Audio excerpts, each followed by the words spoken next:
Assalamualaikum warahmatullahi wabarakatuh. Ia hanyalah seorang janda muda dari desa kecil yang tak pernah berharap lebih dari sekadar bisa memberi makan anaknya setiap hari. Tapi segalanya berubah ketika seorang pria asing datang membawa senyum, hangat dan niat yang tak bisa ditebak.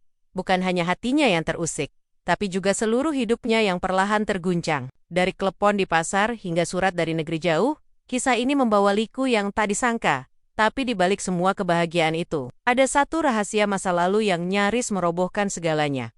Apakah cinta bisa bertahan ketika bayang-bayang itu muncul kembali? Selamat datang di channel DC Story, tempat di mana setiap kisah punya makna, setiap cerita menyimpan hikmah, dan setiap drama kehidupan mengajarkan kita tentang cinta, sabar, dan iman. Di sini, kita akan menyelami kisah-kisah yang mungkin sederhana, tapi syarat pesan dan pelajaran hidup. Sebelum lanjut, mari kita ramaikan kolom komentar dengan sholawat kepada Nabi Muhammad Sallallahu Alaihi Wasallam. Semoga setiap sholawat yang kita kirim jadi cahaya dalam hidup kita. Amin ya robbal alamin. Sari namanya, seorang perempuan muda berusia 25 tahun yang tinggal di sebuah desa kecil di pinggiran Brebes. Rambutnya panjang, dikuncir sederhana setiap pagi. Ia selalu memakai daster bermotif bunga dan sandal jepit usang saat mengantar dagangannya ke pasar. Tapi dari wajahnya, siapapun bisa melihat sesuatu yang berbeda: kesabaran, ketegaran, dan kesedihan yang seperti telah menjadi bagian dari dirinya. 3 tahun lalu, hidup Sari berubah. Suaminya, yang dulu ia nikahi dengan harapan sederhana tentang rumah tangga bahagia, pergi begitu saja setelah 6 bulan pernikahan. Tak ada pesan, tak ada kabar, hanya sepucuk surat pendek yang ditinggalkan di atas meja makan. Saat itu, Sari tengah menyusui bayi mungilnya, Rara. Dunia seperti berhenti. Ia tak menangis, ia hanya diam, memeluk bayinya lebih erat. Sejak itu, Sari menjadi ibu sekaligus ayah bagi Rara. Ia menolak kembali ke rumah orang tuanya. Katanya, "Kalau aku kembali, aku dianggap gagal. Aku ingin menunjukkan bahwa aku bisa berdiri sendiri." Maka ia pun hidup di rumah kecil peninggalan kakek, berdinding kayu yang mulai lapuk dan atap yang sering bocor saat hujan. Tapi disitulah ia dan Rara membangun dunia mereka yang sederhana, namun hangat. Setiap pagi, sebelum matahari naik tinggi, Sari sudah berjalan menuju pasar. Ia membawa bakul berisi kue klepon, cenil, dan getuk buatannya sendiri. Semua ia kerjakan malam sebelumnya. Setelah Rara tidur, dengan sepeda tua, ia mengayuh perlahan melewati jalanan desa yang masih sepi. Hanya ditemani embun dan suara ayam berkokok, beberapa ibu-ibu di desa sering menyapanya. Tapi tak sedikit pula yang hanya menatapnya dari balik jendela. Sari tahu dirinya sering dibicarakan. Cantik-cantik janda muda. Begitu kata sebagian orang yang bisik-bisik saat ia lewat. Ia tidak marah, tidak juga membalas. Ia hanya tersenyum, lalu terus berjalan. Dalam hatinya, ia sudah kebal. Yang ia pikirkan hanya satu: bagaimana caranya hari ini bisa membawa pulang uang untuk membeli beras, susu Rara, dan kalau bisa, sedikit buah untuk camilan. Namun hidup Sari yang tenang tiba-tiba berubah sejak seorang pria asing datang ke pasar. Ia berbeda dari siapapun yang pernah Sari lihat. Tingginya mencolok, kulitnya putih pucat, dan rambutnya lurus rapi seperti tokoh film. Ia tampak kebingungan, memegang kamera besar, dan memandangi sekitar seolah mencari sesuatu. Warga pasar hanya memperhatikan sebentar, lalu kembali sibuk dengan urusan masing-masing. Pria itu ternyata bernama Daiki Nakamura, berasal dari Jepang. Ia datang ke Brebes sebagai bagian dari risetnya tentang pertanian dan makanan tradisional. Meski tujuan utamanya bukan pasar, tapi hari itu, ia merasa tertarik melihat keramaian dan warna-warni jajanan tradisional. Ketika matanya melihat lapak sederhana dengan kue hijau bulat-bulat bertabur kelapa parut, langkahnya terhenti, dan di balik jajanan itu, berdiri Sari dengan senyum kecil dan tatapan heran. Mereka saling memandang sejenak. Sari tidak tahu harus berkata apa. Pria itu tampak kesulitan berbicara, tapi akhirnya, dengan suara pelan, ia berkata, "Ini, apa nama?" Sambil menunjuk klepon. Sari menjawab, "Klepon, Pak." Ia tertawa kecil dan mengulang, "Klepon, saya coba, boleh?" Sari mengangguk. Ia mengambilkan satu bungkus dan menyerahkannya. Daiki mengeluarkan uang lebih banyak dari harga yang ia tawarkan, lalu tersenyum lebar. Sari masih belum tahu bahwa pertemuan singkat itu akan mengubah seluruh hidupnya. Ia hanya menganggapnya pembeli biasa, Tapi di mata Daiki, senyum lembut dan sorot mata Sari telah meninggalkan kesan yang dalam. Bagi Daiki, perempuan itu tampak berbeda dari semua orang yang ia temui. Ada kehangatan dan ketulusan yang sulit dijelaskan. Ia merasa ingin kembali lagi ke pasar keesokan harinya, hanya untuk melihat senyum itu sekali lagi. Dan benar saja, esoknya, Daiki kembali. Bukan karena ingin riset, bukan karena lapar, tapi karena ada rasa penasaran yang belum selesai. Siapa sebenarnya perempuan penjual klepon itu? Hari demi hari, kehadiran Daiki di pasar menjadi hal yang ditunggu-tunggu. Bukan hanya oleh Sari, tapi juga oleh pedagang lainnya. Wajah asingnya membuat suasana pasar lebih hidup. Ia selalu membawa kamera. Sesekali mengambil foto keranjang, sayur, ibu-ibu yang menawar harga, atau anak-anak kecil yang berlarian sambil tertawa. Namun, hanya satu lapak yang selalu ia datangi, lebih lama lapak klepon milik Sari. Awalnya, Sari merasa canggung. Ia bukan tipe perempuan yang mudah akrab, apalagi dengan orang asing. Tapi Daiki berbeda. Ia tidak banyak bicara, tapi tatapannya sopan. Ia tidak memaksa berbicara jika Sari sedang sibuk melayani pembeli lain. Ia hanya duduk di dekat situ. Terkadang membaca buku kecil, terkadang memotret dari jauh. Mereka mulai terbiasa saling menyapa. "Pagi, Ibu Sari," kata Daiki dengan logat yang masih kaku, tapi terdengar tulus. Sari akan tersenyum dan membalas, "Selamat pagi, Pak Daiki." Percakapan mereka makin sering, walau kadang hanya 1-2 kalimat. Daiki mulai membawa kamus saku bahasa Indonesia dan buku catatan kecil. Ia akan menunjuk kata-kata dan mencoba menyusunnya dalam kalimat yang seringkali membuat Sari tertawa karena lucu. "Saya suka klepon ini karena manis, seperti kamu sore menandok." Pipinya memerah. Ia tak tahu harus menjawab apa. Warga mulai memperhatikan kedekatan mereka, beberapa hanya diam, beberapa mulai berbisik. Ada yang berkata Sari terlalu cepat membuka hati. Ada pula yang bilang Daiki mungkin hanya bermain-main. Tapi Sari memilih untuk tak mempedulikan semua itu. Ia tahu dirinya bukan perempuan yang mudah percaya, apalagi setelah pengalaman pahit di masa lalu. Namun ada sesuatu pada diri Daiki yang berbeda. Ia tidak tergesa. Ia tidak mencoba mengubah hidup Sari. Ia hanya hadir dengan tenang, seperti matahari pagi yang selalu datang tanpa perlu diminta. Suatu hari, Daiki datang membawa sesuatu yang membuat Sari bingung. Sebuah kotak kecil berisi beberapa lembar kertas yang diikat rapi. "Ini, untuk kamu," saya tulis, ucapnya pelan. Sari membuka kertas itu. Ternyata isinya adalah surat-surat pendek dalam bahasa Indonesia sederhana, ditulis tangan oleh Daiki. Dalam surat-surat itu, ia menceritakan alasan kedatangannya ke Indonesia, kekagumannya pada makanan tradisional, dan kekagumannya pada Sari. "Aku tidak bisa banyak bicara, karena belum pandai bahasa. Tapi hatiku tahu, kamu orang baik. Aku suka senyummu. Aku suka caramu melayani pembeli. Aku suka saat kamu tertawa. Kalau aku boleh, aku ingin lindungi kamu dan anak kamu." Mata Sari berkaca-kaca. Ia tidak tahu kapan terakhir kali ada seseorang yang menulis sesuatu begitu jujur untuknya. Ia menggenggam surat-surat itu erat, seolah takut kertas itu menghilang. Dalam hatinya, ada gejolak yang tak bisa dijelaskan. Takut, bahagia, haru, semua bercampur menjadi satu. Hari itu juga, sepulang dari pasar, Sari duduk lama di beranda rumah. Rara yang baru bangun dari tidur siangnya, memeluk kakinya dan berkata, "Mama, kenapa diam aja?" Sari tersenyum, mengelus rambut anaknya, lalu berkata, "Mama sedang bingung, Nak, tapi bingung yang rasanya indah." Beberapa hari setelah itu, Daiki tak datang ke pasar. Sari mulai merasa kehilangan.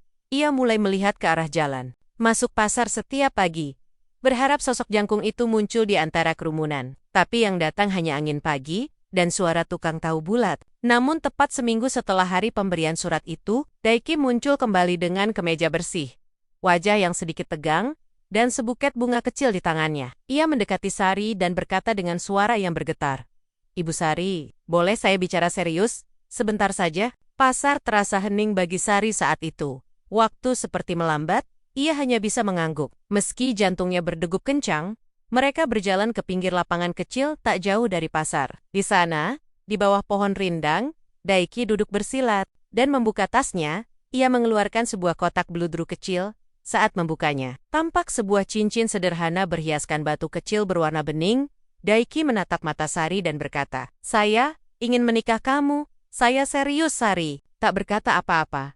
Air matanya jatuh, satu persatu, tanpa suara. Ia tidak pernah membayangkan. Hidupnya yang dulu hanya berisi luka, kini ditawari sesuatu yang begitu indah cinta, yang datang dari tempat yang tak pernah ia sangka. Berita tentang lamaran Daiki menyebar lebih cepat dari angin, meskipun Daiki dan Sari belum membuat pengumuman. Apapun, beberapa warga pasar sempat melihat momen itu dari kejauhan. Dalam waktu sehari, kabar janda penjual klepon dilamar pria Jepang sudah menjadi bahan obrolan dari warung kopi sampai pengajian ibu. Sebagian orang tak percaya.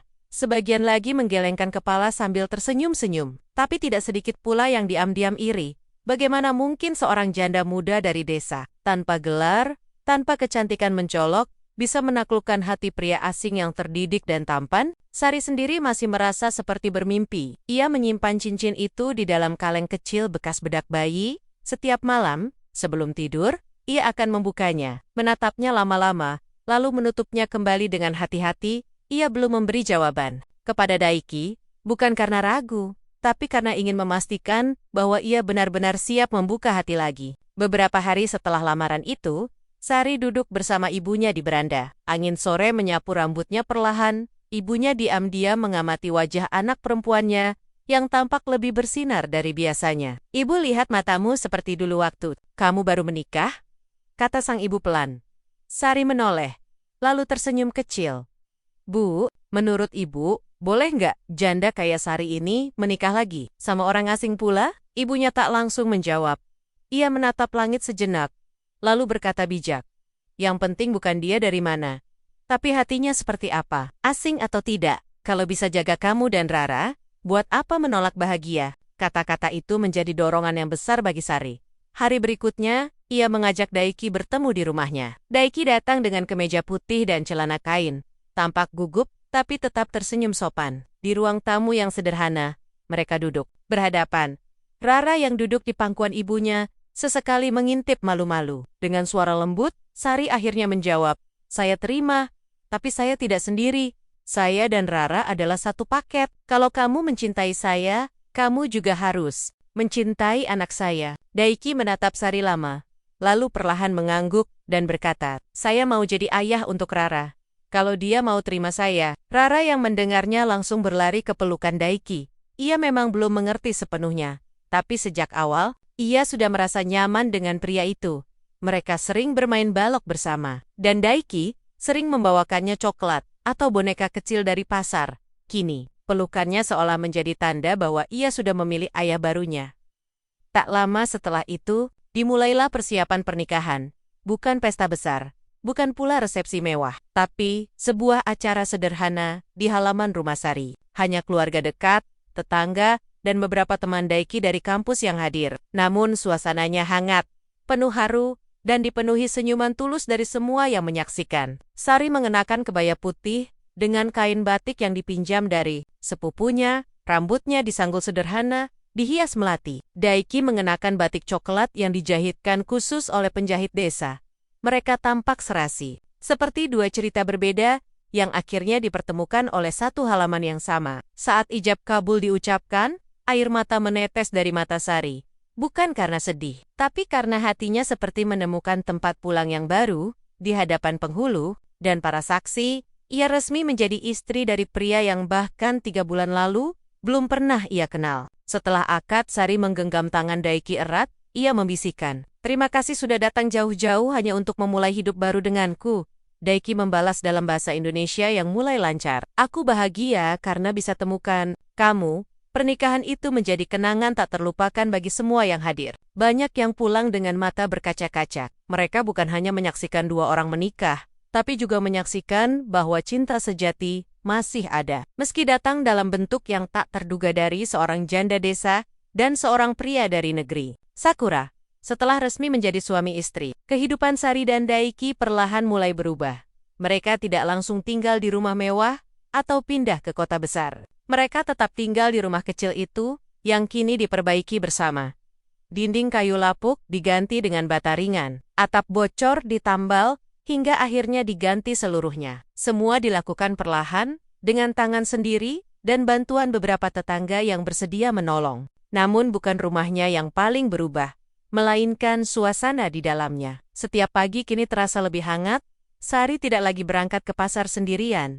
Daiki selalu ikut, membantu membawa bakul, menyapa warga dengan senyum ramah, meski bahasa Indonesianya masih belum sempurna. Rara juga selalu ikut, tertawa di atas sepeda yang sudah dimodifikasi Daiki agar bisa membawa 3 orang sekaligus. Tak butuh waktu lama, warga desa mulai melihat sisi lain dari pria Jepang yang dulu mereka curigai. Daiki bukan orang yang angkuh, tidak juga berlagak kaya. Ia justru suka belajar, suka membontu, dan selalu menghargai kebiasaan lokal. Bahkan, saat ditawari nasi dengan sambal terasi dan ikan asin, ia makan lahap tanpa mengeluh, pedas, tapi enak, katanya sambil berkeringat. Sari dan Daiki kemudian mulai memikirkan masa depan mereka secara lebih serius. Suatu malam, saat Rara sudah tidur, mereka duduk berdua di teras. Daiki membawa buku catatan kecilnya dan memperlihatkan sebuah sketsa. Sederhana, aku punya ide, kita bikin usaha makanan khas Brebes, bukan cuma klepon, tapi juga telur asin. Getuk, apapun yang khas ini, Sari tertegun. Ia tidak pernah membayangkan bahwa hidupnya bisa sejauh ini. Ia yang dulu hanya ingin cukup makan, kini diajak bermimpi lebih besar. Tapi ia juga takut. Apa kita sanggup, Mas? Tanyanya pelan. Daiki meraih tangannya dan berkata, kita tidak perlu langsung besar. Kita mulai dari yang kita punya. Dengan cinta, semuanya bisa tumbuh. Mereka pun mulai bekerja. Daiki membuat logo sederhana, dengan gambar daun jati, dan tulisan rasa cinta Nusantara di bawahnya. Ia belajar cara membuat toko online, memotret sendiri jajanan buatan Sari, dan membuat deskripsi dalam 2 bahasa, Indonesia dan Jepang. Pelanggan pertama datang dari media sosial, lalu dari teman-teman kampus Daiki. Dalam waktu 3 bulan, pesanan datang hampir setiap hari. Kue klepon buatan Sari jadi favorit, terutama karena ukurannya dibuat sedikit lebih kecil. Dengan isian gula merah asli yang lebih lumer, Daiki menyarankan agar bungkusnya lebih menarik, menggunakan kertas daur ulang yang diberi cap tangan kecil Rara sebagai simbol khas mereka. Pelanggan menyukai itu bukan hanya karena enaknya klepon, tapi juga karena cerita di baliknya. Namun di tengah kebahagiaan mereka, ujian datang dari arah yang tak terduga. Suatu sore, saat Sari tengah menata kue pesanan untuk dikirim ke Jakarta, seseorang datang mengetuk pintu. Ia adalah wanita muda, berpenampilan elegan, dan berbicara dengan aksen Jepang yang kental. Nama saya Miyuki, saya tunangan lama Daiki. Sari terdiam. Tangannya yang memegang kotak kue sedikit gemetar. Daiki yang baru keluar dari dapur pun terhenti melihat siapa yang berdiri di depan pintu. Wajahnya berubah seketika. Mik, gumamnya pelan. Wanita itu menatap Sari dengan mata yang tenang tapi tajam. Saya datang bukan untuk merusak. Saya hanya ingin tahu, apakah semua yang dia katakan padamu itu benar? Sari menatap Daiki.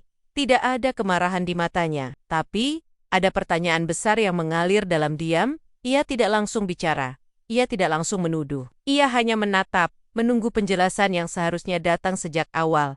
Malam itu, rumah mereka sunyi, Rara sudah tidur, dan Sari duduk di tepi ranjang sambil menatap jendela di sebelah. Daiki duduk dengan kepala tertunduk. Aku minta maaf, Miyuki memang pernah jadi tunanganku, tapi aku tidak pernah bohong tentang perasaanku padamu. Aku datang ke Indonesia, bukan untuk lari darinya, tapi untuk mencari hidup baru. Sari menarik napas dalam. Ia tidak menangis, tapi hatinya berkecamuk. Kenapa kamu tidak cerita dari awal, Mas? Tanyanya pelan.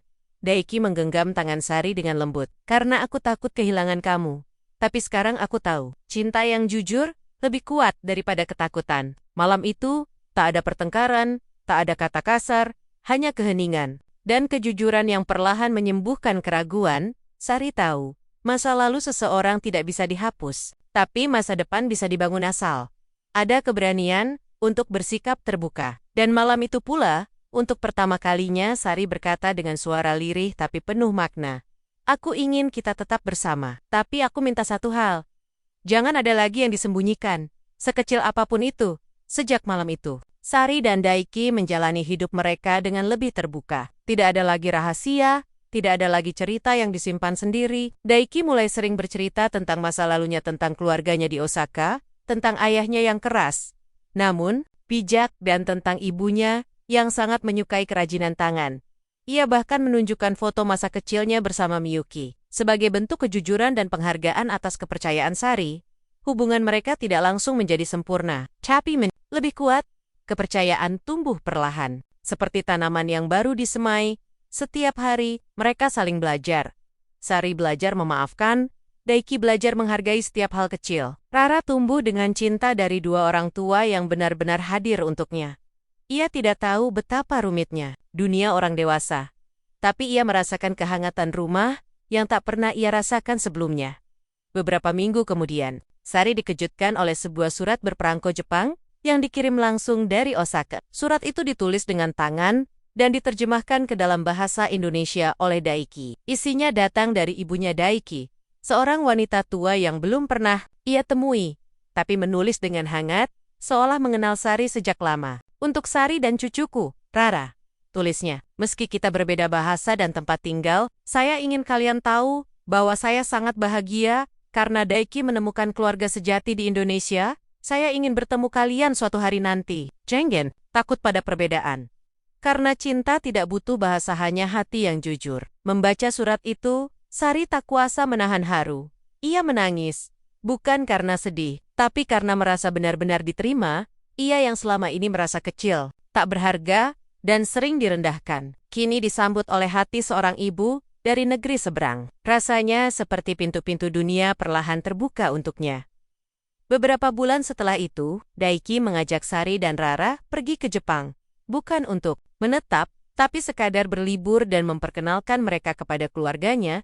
Itu adalah perjalanan pertama Sari naik pesawat. Pertama kali melihat salju. Pertama kali memeluk mertua yang bahkan belum pernah ia telepon.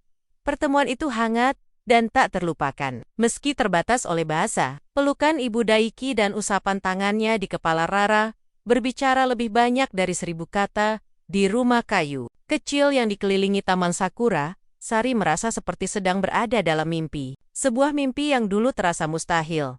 Ia, seorang janda dari Brebes, kini duduk di tengah keluarga asing yang menerima dirinya tanpa syarat. Setelah kembali ke Indonesia, hidup mereka terus berjalan dengan lebih mapan, usaha makanan rasa. Cinta Nusantara berkembang pesat. Mereka tidak hanya menjual makanan, tapi juga mengangkat cerita di baliknya tentang keberanian, kejujuran, dan cinta lintas budaya. Banyak media mulai meliput kisah mereka. Bahkan ada yang membuat dokumenter singkat yang ditonton jutaan orang di internet. Namun Sari dan Daiki tetap sederhana. Mereka tetap tinggal di desa, tetap membaur dengan warga, dan tetap mengantar Rara sekolah dengan sepeda.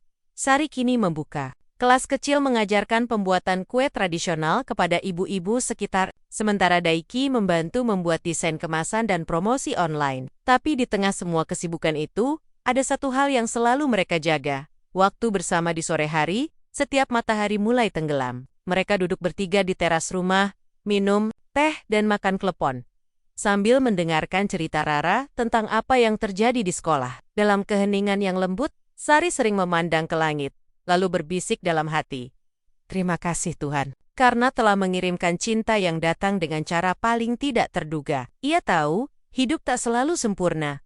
Masa lalu tetaplah masa lalu, dan tantangan baru pasti akan datang. Tapi selama mereka berjalan bersama, saling menggenggam, dan terus berkata jujur, maka apapun yang datang akan bisa mereka hadapi. Dan bagi orang-orang yang dulu meremehkannya, atau mencibir jalan hidupnya, Sari tidak lagi menyimpan dendam. Ia sudah terlalu sibuk membangun masa depan, sebuah masa depan yang dibangun bukan dari kemewahan, tapi dari keberanian untuk mencintai lagi, walau pernah disakiti. Kini, setiap kali orang bertanya, apa benar janda desa bisa bahagia dengan pria Jepang? Sari hanya tersenyum, menggandeng tangan Daiki, dan menjawab, yang penting bukan dari mana dia datang, tapi kemana dia mengajak kita pergi. Terima kasih sudah menyimak kisah hari ini di channel DC Story. Semoga cerita ini bisa menjadi pelajaran dan pengingat untuk kita semua. Kalau kamu merasa terinspirasi atau tersentuh, jangan lupa untuk like, subscribe, dan nyalakan lonceng notifikasinya, agar kamu nggak ketinggalan kisah-kisah penuh hikmah berikutnya. Wassalamualaikum warahmatullahi wabarakatuh.